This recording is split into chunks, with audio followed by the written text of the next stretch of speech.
Kita ada satu soalan bentuk surat. Dia kata, adakah boleh pilih perempuan menjadi ketua di dalam mengurus hal yang bersangkut dengan dunia?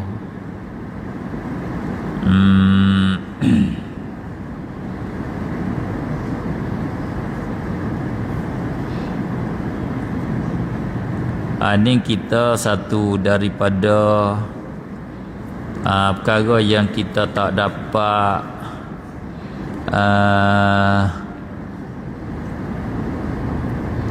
penjelasan dengan cara terang lah. Kita duduk di dalam kesamaran, duduk di dalam tak cerak tajuk ni. Amba pun tak berapa cerak juga, cumanya amba baca sikit-sikit. Tengah pada amba bacanya jumpa tajuk ni hak amba boleh buat pegangnya di dalam kitab Mughnil Muhtaj bagi Syekh Khatib Asy-Syarbini. Lepas tu bila amba baca-baca sikit sebanyak tu, alhamdulillah, amba duk ucap kata kita ni orang kaya hak sebenar. Maknanya tok nenek pak kita tinggal harta kepada kita ni banyak. Cuma kita berasa sesak, kita tak tahu harta tok nenek kita duk mana. Kita duk cari kata redai harta. Duk cari hak Ibn Taimiyah kata, cari Ibnul Qayyim, cari hak Muhammad Abdul Wahab harta kita. Hakikat kita tok nenek kita daripada Imam Bujairimi, Imam Ibn Hajar, Imam Asqalani, Imam Ramli, Imam Bujairimi, Imam Suyuti, taruh pada kita semua dah. Kaya kita, ilmu kita, tak kira ilmu politik di dalam agama kita ni, ulama kita ada tinggal taruh. Jadi asalnya hadis Nabi sallallahu alaihi wasallam kata lan yufliha qaumun, tidak beruntung satu kaum yang walau amrahum, yang melatihkan jadi ketua pekerjaan mereka itu imra'atan, akan seorang perempuan. Satu puak yang letak orang perempuan juru menguruskan hal-hal pekerjaan dia. Ia wak urusan menyusung, dia panggil buat rabub untuk cara hidup dia, dia letak orang betina. Maknanya dengan hadis ni kita duk faham dengan secara kelabu-kelabu, tak boleh letak orang betina jadi ketua. Ni orang politik, orang kamera, dia ambil peluang ni. Bila semak putang orang betina, tu dia atas tu, orang betina tak boleh jadi ketua. Bila semak tok nebai, tok nebai tak boleh jadi ketua dalam Islam, orang betina tak boleh jadi ketua. Bila benar tok nebai nak jadi tok meneh, tak boleh pilih tok meneh orang betina, ambil awak alak panggil. Sebab kita pun tak faham hak sungguh lagu mana hak orang betina ni tak sah jadi ketua tu sejauh mana.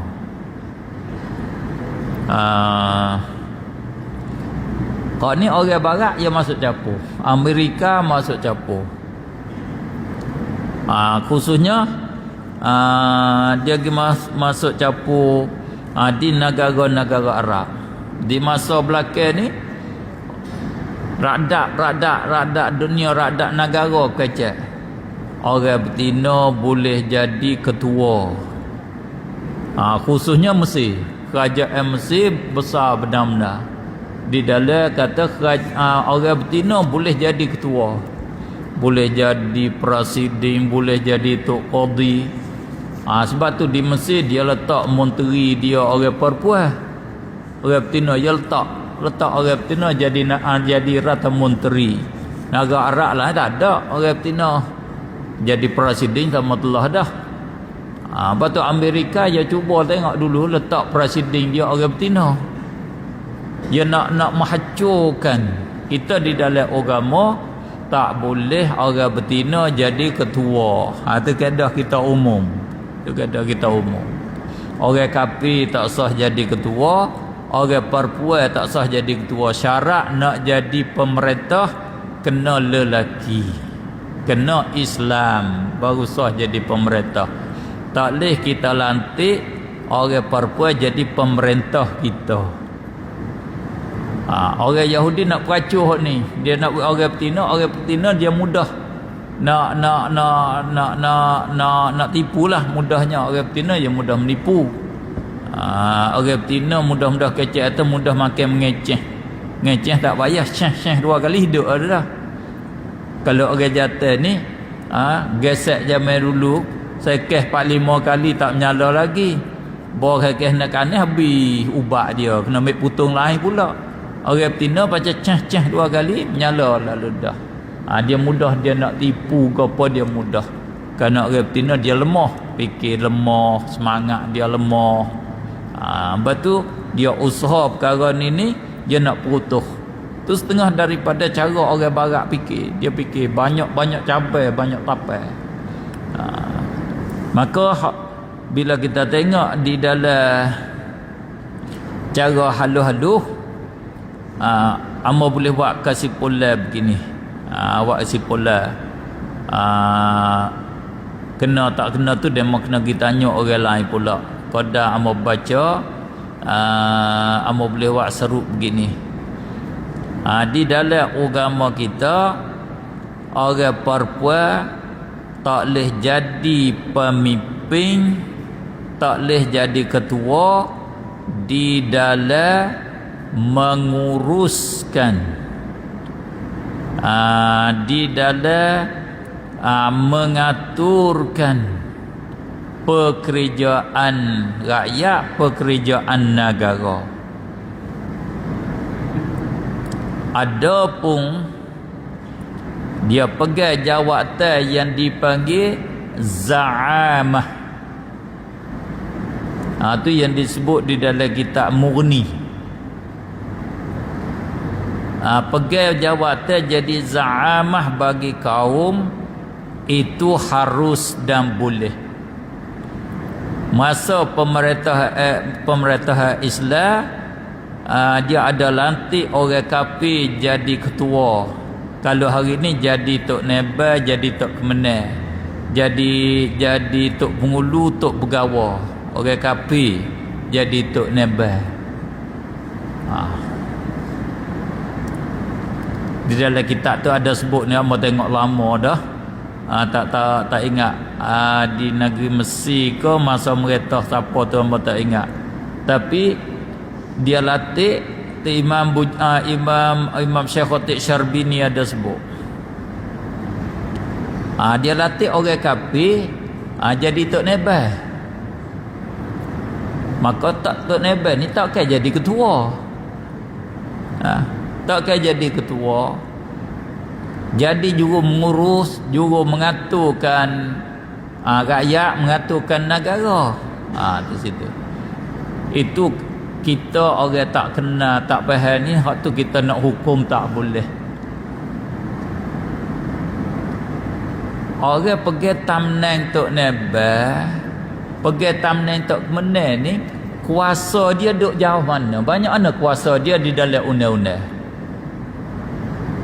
Tu kita kena tahu situ.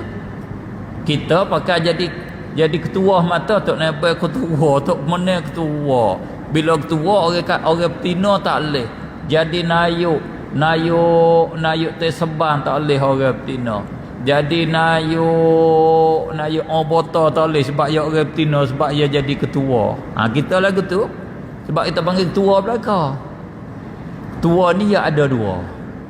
Ketua dengan mana rais di dalam panggil di dalam munazzim, di dalam tanzim, di dalam menyusunkan, mengaturkan rakyat.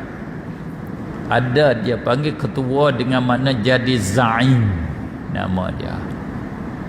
Supaya kita di dalam satu grup puak kita, dalam grup pondok, dia jadi satu ketua di dalam puak pondok. Itu dia panggil hak tu bukan ketua menyusung negara, menyusung rakyat, menyusung di dalam puak kita. Mudah kata, tok nebah, tok kemana, nayuk botol, nayuk bocor, dia tak bukan tamneng dia untuk menyusung negara, bukan jadi ketua untuk meretah rakyat. Dalam undang-undang dia itu wakil kerajaan untuk menyusungkan. Nak tahu gapo tanya dia, untuk nak pesapa duit mu tolong pesapa, dia panggil wakil kerajaan. Tu tamneng tok nebah. Kalau fak kita salah tok nebah igat boleh tak? Fak kita dek isak dak ketung, dek jual yaba tok nebah boleh igat tak? Tak leh. Dia kena panggil dadu mari puak poroso, dia tak boleh buat gapo. Dia tak ada tamneng. Igat salah pula. Cuma dia jadi wakil bagi kerajaan. Mu tolong royak ataupun tak apa munggi igat. Kalau belum dapat izin kita tak boleh. Dia wakil saja panggil. Bila wakil, kita nak wakil kat orang betina boleh. Perak. Sebab tu kerajaan Islam dia latih orang kafir jadi tok nebah. Sebab tok nebah tu dia bukan meretah. Dia wakil bagi kerajaan untuk cara hani dia panggil. Letak orang kafir tak apa. Tapi nak letak orang kafir jadi nayuk rata menteri tak boleh. Sebab nayuk rata menteri ni jadi pemerintah sungguh. Nak jadi presiden tak boleh. Lepas tu jadi pemerintah. Nak jadi tok qadi, jadi hakim, pu pipaksa, hak tu tak boleh. Orang betina tak boleh jadi pu pipaksa, tak boleh. Nak jadi hakim tak boleh. Nak jadi tok nebat, tok kebenar, nayuk bota, kerajaan wakil untuk duit dia untuk nak patena kampung. Patena kampung bukan duk patena orang dah. Nak meretah orang salah mu igat, orang tak semaya mu kena suruh, tak ada tu, dia tak ada seat, dia tak ada kuasa. Tok nebat tak ada kuasa. Tapi kuasanya sebab dia jadi tok nebat, dia bahasa kedebah. Lagu tu ya. Bukan dia ada apa pun. Tengok dia letak nama pun. Nama ke apa? Puyai Ban. Orang besar le kampung. Bukan pu pokrang dah, tak ada. Puyai. Orang besar ban dalam kampung. Dia besar sikit le kampung. Sebab tu hak besar le kampung ni bahasa Arab panggil sayyid. Sayyid ni bahasa Melayu panggil tok mulu. Sebab tu orang Malaysia panggil tok mulu. Sebab apa? Dia puyai. Puyai tu tok mulu tu Nabi kita dia panggil sayyid. Nabi kita puyai bagi manusia semua. Hak besar sekali puyai nailuk, iaitu Nabi kita. Nabi kata ana sayyidun nas. Puyai bagi manusia semua. Itu nama dia tu ialah dah. Nama. So Allah kata dia tu dilatih jadi wakil, ketua bagi kelompok saja, bukan pegang kuasa. Dia tak ada kuasa, tak ada merentah. Tok nebel tak ada merentah. Untuk hantar komun kepada kerajaan nak rakyat ada berapa orang tua berapa orang. Gitu ya. Kerajaan tak ada nak turun buat getak kayu tukar sikit, pakai tok nebel lah, tu jamai dulu dia panggil. Lah ni tukar pun jadi obota. Wakil dia. Sebab tu hamba kata jadi nayuk obota boleh tak orang betina dalam Islam? Boleh. Boleh, tak ada apa. Sebab Dia bukan jadi tok qadi, bukan jadi pemerintah. Dia dilatih jadi ketua di dalam mengurus satu-satu perkara. Kerajaan letak dia di dalam bak nak patenah kampung, hak ni jadi ketua. Dia latih dia begitu ya. Selepas daripada kita pilih dia, kerajaan dengan cara tangkan letak dia jadi ketua. Untuk mengurus duit. Duit ni nak buat apa? Nak buat batah ke, nak buat nak tolong masjid ke, nak tolong tadika ke, nak buat perapa ke. Hak tu je. Bukan dia merintah. Sebab tu boleh. Kalau kita baca fiqh, orang betina tak boleh jadi pemerintah. Ya kena. Tapi kena faham takrif pemerintah tu gapo dia. Supaya kita duk dakwa kata orang jadi Datuk Yutitam jadi Tok Qadi. Lagu tu lah. Kalau kita tengok Datuk Yutitam, kelas dia apa? Ti periksa puwaracakan. Maknanya gitu. Bila ti periksa, bukan dia jadi Datuk Yutitam sungguh. Jadi ti periksa, puan nak tanya hok ni anti periksa bagi puan. Ti periksa bagi apa dia panggil? Ayakam dan apa tu? Tok Hakim tu. Dalam Islam kalau mati pak tinggal anak bini lagu mana, anak halus boleh kau siapa bercara, dia tanya. Untuk tanya hak tu, bukan untuk buat putusan. Dia tak boleh buat putusan hakim. Pipaksan buat putusan, dia bukan hakim dah. Bila hakim tak boleh jadi, tak nama qadi pada syarak. Kalau kerajaan Thailand, kerajaan Asia ni, dia buat undang-undang, hak dia letak jadi Datuk Yutitan ni boleh buat putusan, tak kena masuk hakim dia dak dah. Hak ni kalau kata harta ni dua bagi boleh kat orang ni boleh. Hak ni haram, hak ni halal, hak ni sah. Anak bila becek laki bini, anak boleh duk orang ni, dia putusan. Tu baru sah. Dia nak menikah hak tak ada wali pun boleh. Nama dia tamneng tok qadi yang dilatih oleh kerajaan kafir, sah di dalam Islam. Tapi dak undang-undang kerajaan Asia dia tak buat lagu tu. Sebab buat lagu tu Islam ni, Islam duduk depan. Islam kena tupai je. Tinggi-tinggi dia buh nama, hakikat dalam undang-undang nama ti periksa nama dia. Penasihat, bukan pegang jawatan kuasa dak kali. Kalau rupa dia tu, kalau lagu tu tubik hukum macam tu. Begitulah orang perempuan sini menjadi ketua dalam mengurus hal sakut paut dengan dunia. Tengok hal dunia ni apa yang masuk dalam politik tadi tu. Kalau hal dunia jadi ketua di dalam nak mengatur wakil kerajaan, hak ni boleh. Kalau dia sendiri jadi mengurus negara, jadi pupuk krang nama dia, untuk orang pupuk krang negara, hak tu tak boleh. Daripada raja tak boleh orang betina.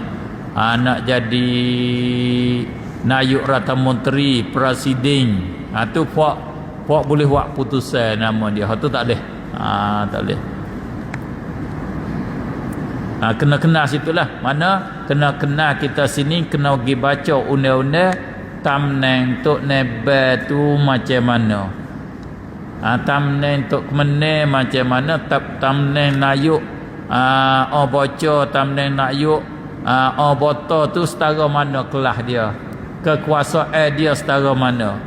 Kalau kekuasaan pengkat qadi, kekuasaan pengkat raja, kekuasaan pengkat presiden, pengkat nayuk rata menteri, tu tak boleh. Kalau kekuasaan dianya sebagai latih wakil kerajaan, sebagai latih jadi ketua bagi satu jurusan, menjadi ketua dalam bab ni untuk buat putusan, hak nak berjalan sungguh orang atas pada dia, itu boleh orang betina dilatih jadi ketua. Dia panggil zaim, supaya tok nebel itulah dia panggil zaim, ketua dalam kampung nama dia. Kerajaan latih tok nebel jadi ketua dalam kampung untuk buat rojok ke kerajaan. Kerajaan nak rojok gopo maklumat dalam kampung, tok nebel itulah. Wallahu alam.